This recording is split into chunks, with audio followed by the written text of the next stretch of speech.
All right, White Sox fans, or Sox Populi Ladies Night, back here again for another fun season. My name is Melissa Sage-Bollenbach, and I am your host of Ladies Night. But sometimes Ladies Night needs to take place during the day, so you can see today is it's a day, not night. But that's okay. Us ladies, we got to do what works for us. So I'm excited to have a new Southside Sox Sox Populi lady here with us today, and it is Hannah Filippo, and she is going to just do a little introduction of herself and why she wants to be a part of Ladies Night and just in our new Sox family as Yeah, well. thanks, Melissa. I'm really happy to be here. I just joined Southside Stocks team recently, and I love the idea of ladies' night. When Melissa proposed it, I jumped on the idea immediately because growing up as an avid sports fan, I've listened and watched a lot of men talk about sports, and I would love to see and hear more women talk about sports. So that is one of the main reasons that really drew me to ladies' night. So thank you, Melissa. Yeah, we're super excited to have you, and yeah, it's just really important, I think, because and we're super lucky with our Sox Populi Southside Sox family. We have lots of women on our team, and that's huge thanks to Brett for making that a priority. But there's lots of White Sox podcasts and lots of content creators, and the more women we can bring into our fold, the better. And so we started Ladies Night last season. And this season, I think what we're going to do is we're going to take it in a little bit different direction in that it'll be myself hosting every week.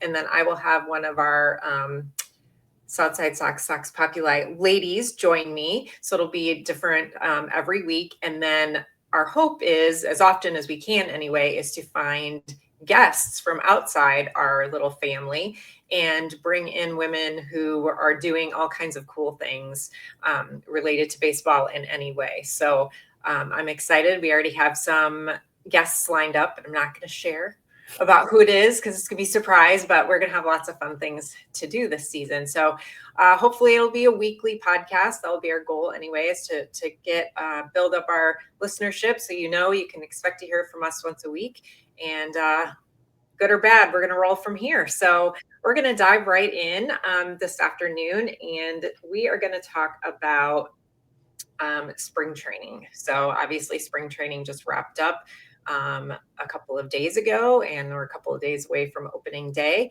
And so I know Hannah knew you watched some spring training stuff, and I did as well. I did quite a bit of coverage on the site for spring training. So I want to hear your thoughts on spring training, things that stood out for you, things that concerned you as we look into the season starting in a couple days. Sure. Luis Robert looking like his old self, is probably the best thing to watch during spring training. And I would say also the prospects too. It's really fun, especially with that spring breakout game, to see all the prospects having a chance to pitch or hit against some big league players. Fortunately, their time got cut a little bit shorter than what I would have liked to have seen, but it was just great to see what they've been working on in AAA and see how their stuff is going this spring. Yeah, it was an interesting spring for sure. We had the worst record, I believe, in the Cactus League, which doesn't surprise anybody. But actually, I think they played a little bit better than the record would show, because for me, what stood out really was the pitching. When you look at the guys who are in line to be in the starting rotation, you had guys like, of course, we have Sean Burke, who's starting on Thursday. Rule 5 guy Shane Smith, Davis Martin Perez, they all had really solid springs. Like, I'm not concerned really at all about those guys moving into the starting rotation and getting us started on the south side. What are your thoughts about those guys kind of lining up as the starting five? I like the starting five. I really do. I think Jonathan Cannon's a little questionable. He looked a little iffy towards the end of Yep. spring training, but those four, I think, are about as strong as the Sox are going to get to start the season. Yeah, I see. He went out of my brain. I said starting five, and I only named four because yes, unfortunate, and that was a little bit surprising based on kind of the season that Cannon had last year. He looked quite a bit more shaky, I think, in the spring. So I don't know if he's kind of working on some stuff and just trying out new ways to throw his pitches or experimenting with speeds or shapes or whatever. But yeah, he out of those four, I think he's probably, on the very back end for me, at least until maybe he, shows that what we saw in spring was just, a fluke and just kind of him, working out the winter aches and pains, I guess you could say. And then also, I mean, there were some good, I think, acquisitions in terms of some pen arms as well. You have Penn Murphy and Cam Boozer, both, older guys, I think 29 and 30 or something around there, kind of cast off from other organizations, but neither of them gave up a run in their appearances. Penn, I think, had 7 games, and Cam Boozer had 9 games and no runs at all between them. So while I think there are a lot of question marks in the bullpen, I think that there are at least a couple of arms that have shown that they can give us some innings and hopefully some good innings. Do you have any thoughts on bullpen arms or guys you were kind of shocked or interested in? Those two guys specifically, I like Cam Boozer's story. I think everyone loves to see someone thrive, even if they're getting their break a little bit later than expected. So Cam Boozer's fun, and I think he'll be fun to watch. In general, the bullpen is better, and it'll be better because they're going to let their starters pitch longer. They're not gonna take him out or I hope not, third, fourth inning, and then have the bullpen be depleted every night. So in general, I think not to be too overly optimistic, but it will be a better team. Yes, I agree with you. I think we are going to be able to, I mean, look at Crochet. He was on the innings limit at, the end of the year. And so after, 3 or 4 innings at the most, they were going to the pen every time he pitched. So you take that element out of it. And so far it seems anyway that Martin, Burke, Smith, Perez, all are healthy and can, hopefully go at least 5, if not 6, 7 every time, which will definitely help out on the back end of ball games. And maybe we won't blow so many ball games at the end like we did last year, which was like, oh my gosh, how many times did we have the lead? It was shocking. Yeah, in the 6th or 7th inning, and you're like, you've got to be kidding me. What is going on? So maybe we've got a little bit more stability this year in both starting and pen, which then kind of flips to the offense. And you brought up Luis, who of course was in spring, had a really solid spring. He slashed 300, 386, 580, which, those are numbers that I think we're all excited to see from him. And if he can keep up anywhere in that ballpark, could be a really exciting year for him returning to form. And then we had Miguel Vargas, and Lenine Sosa, who both also had good springs, which is great to see, because I think after the Miguel Vargas experiment last year, I think we're all like, oh boy, what do we get for that big trade? That big deadline trade wasn't much of anything. So I think it was kind of exciting to see both of those guys have good springs as well. But then, man, what else we got on offense? It's a little bleak, especially with that outfield depth dwindling with every injury. I don't get how it happened. And then Andrew Benintendi was taken out with what was it, a calf strain or something the other day too. So it just seems like Michael A. Taylor's back at least, but Tauchman is probably going to miss opening day, unfortunately. And then that leaves, and Slater also is expected to miss opening day as well. Yeah, I think our outfield is we're a little beat up there. And the way I was kind of looking at it, I was like, okay, our catching situation, I think, could be a strong area as well. Both Corey Lee and Matt Thice, however you want to say it, tomato, both had really good springs. So if they keep that up or just even hover around what they were doing, I think that the catching will be pretty solid too. So you've got the catching position, you've got 2 infield spots with Vargas and Sosa looking pretty decent. Then you've got Luis in the outfield, and then that's it. So we've got like five spots in the lineup where you're like, who's gonna hit anything? Who's gonna be driving in people? Who's gonna hit home runs? I mean, I don't know. It feels pretty bleak to me in terms of who's gonna be scoring runs. Do you have any ideas? Can you hit? Can you get up there? Oh, if I got paid that much money, I could figure out how to get a hit. Yes, it is concerning because it makes me wonder how they're going to stack the lineup, because are you going to put all of your hitters in a row and then you're just going to hope that one of the bottom half of the lineup gets on base, or are you going to alternate it and then hope that you can string together a couple hits in a row? It's not a very deep lineup for sure. Pitchers will get a break at some point in the lineup. Right. Well, I mean, even if Luis is back to form and he's slashing what he was doing in spring training, what kind of protection does the guy have? I mean, you're going to rely on Lenyn Sosa, Miguel Vargas to be the protection for Luis Robert Jr. in a lineup. I mean, I don't know. I don't have much faith in Andrew Vaughn or Andrew. Oh, don't even get me started on Andrew. I would love to be wrong about him, but every time I see him, I wish they would have non-tendered him.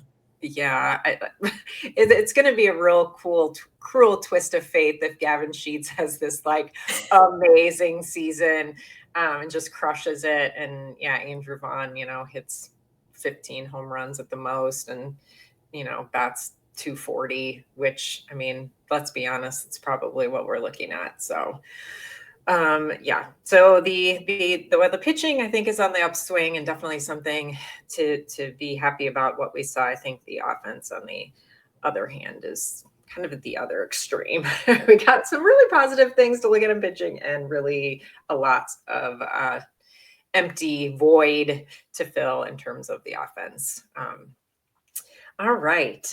So what prospect would you say that you are most looking forward to kind of seeing progress this season? Because you mentioned at the beginning that you're, really excited about some of the guys and seeing them in spring training and what they could do. So if you had to pick one prospect to say, yeah, I really look forward to following this guy and I want him to do well, and this is why I think he's going to do well.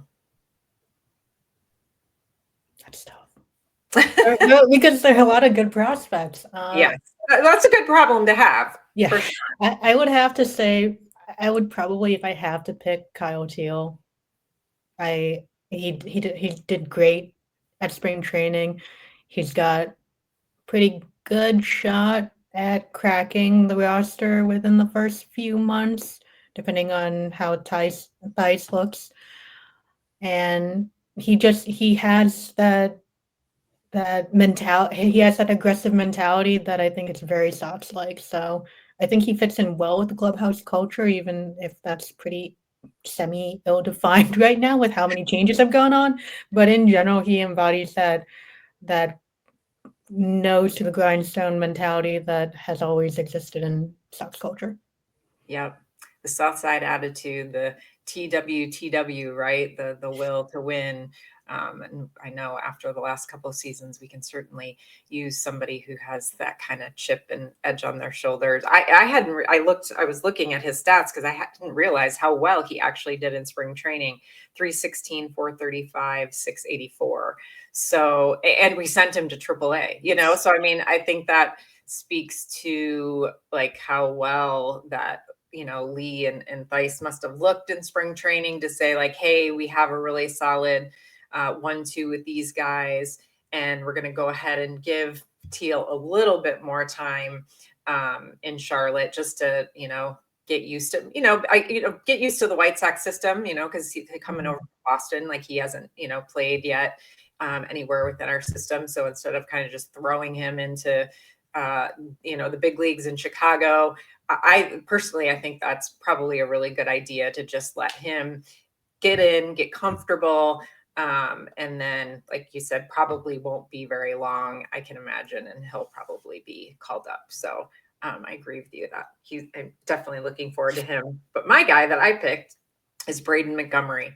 I met Braden at Sox Fest, and I just like his baseball IQ and intellect is just off the charts. Like you would just have no idea that you were talking to or listening to, such a young man with no experience, in professional baseball at all because of his injury when he was at Texas A&M. He didn't even get to go after he was drafted, by the Red Sox last year. He didn't even get to go to their minor leagues or, get his feet wet, in low A or whatever. I mean, he hasn't played at all, but you wouldn't know that by talking to him. He just, I don't know, it's just something that just, for me, I was like, boy, this kid, if he can put it together, he could be a really, really special player. And then, he had 9 plate appearances, so not a lot, which you wouldn't expect from somebody that young, but he did 333, 556, 333 with 3 walks and 3 Ks. And, for somebody who's never seen a professional pitcher before, outside of, college ball, like I was really impressed, and I am super excited to see what he can do. And so he's on my watch list this year. Do you think he'll expedite his timeline? I think it's 2027 is when he said. Yeah. I don't think. I think definitely 2026. I just can't see him needing that much time. He just seems like he has such an understanding of the game and how to go about it and his like daily work and things like that. And then just some of the things that I heard in spring training of people, other professionals complimenting him and saying those things, that I think it would be shocking if it took him till 2027. I can see him in 2026, which is exciting because we need an offensive guy in the lineup, a young guy, and an outfielder too. Yay. Like we could have a real right fielder for the first time in, I don't know, 2 decades. Super exciting. Okay. Well, speaking of outfield, actually, before we're speaking of outfield, we're going to take a quick break here.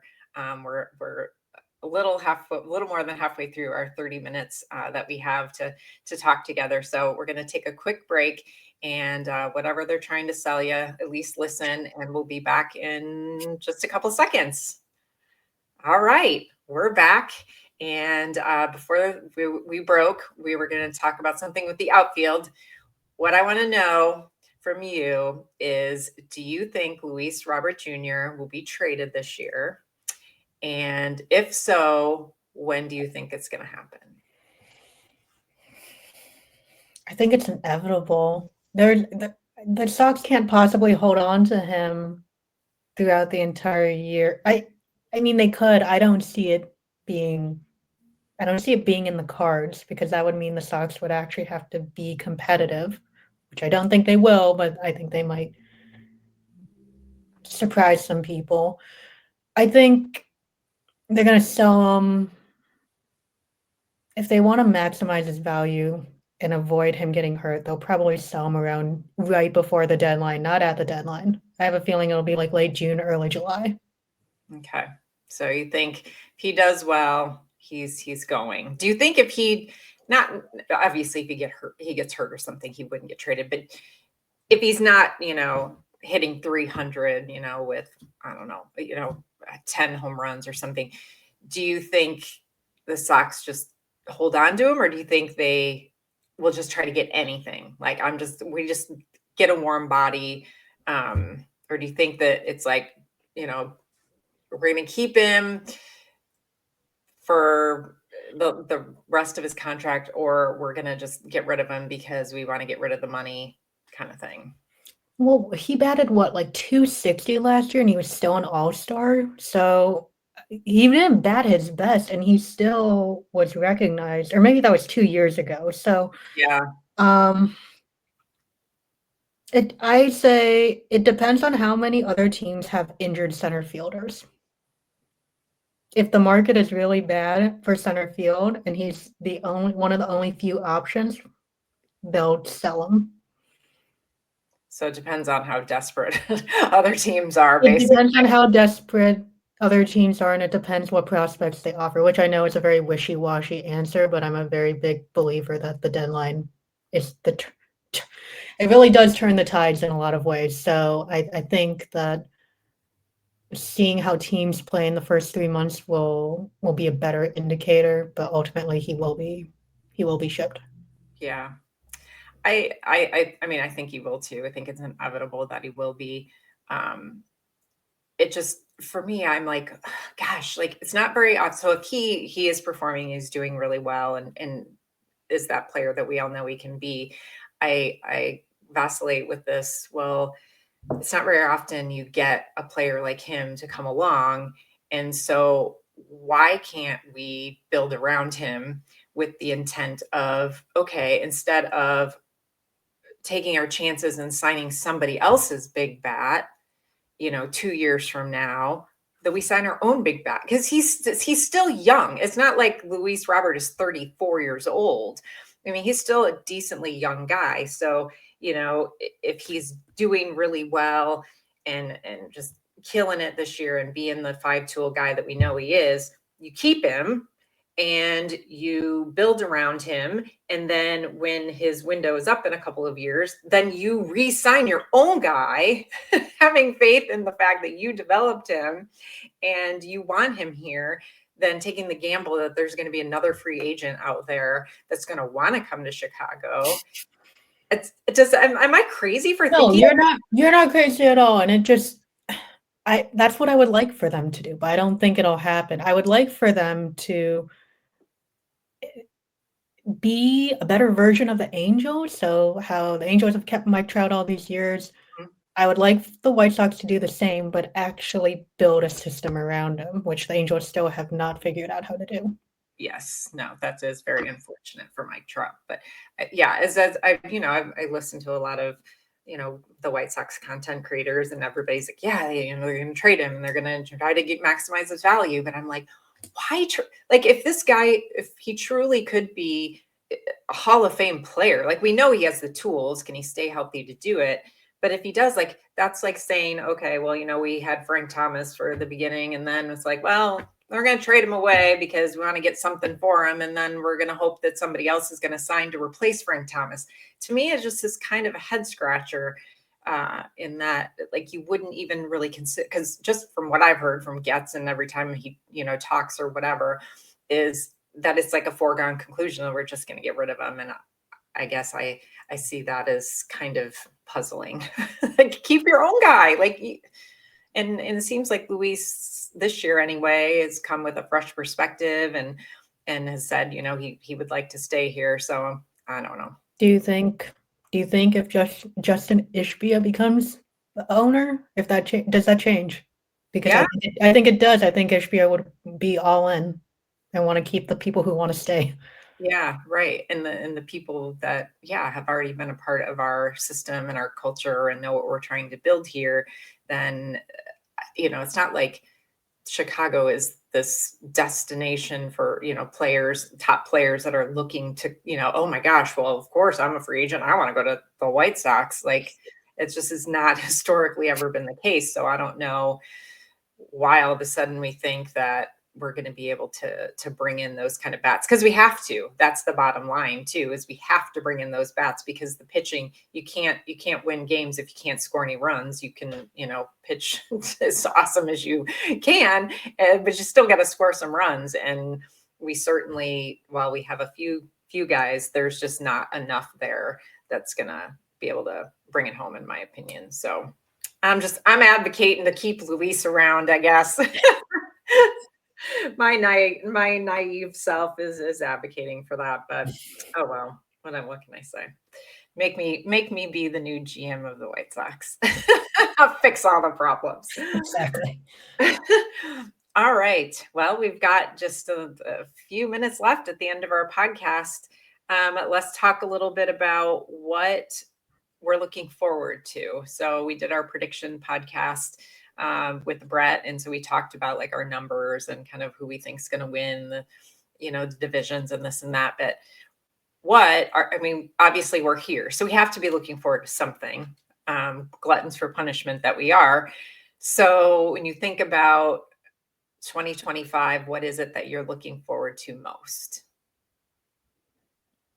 So for the game itself, Venable, I'm really excited to see how he manages the roster.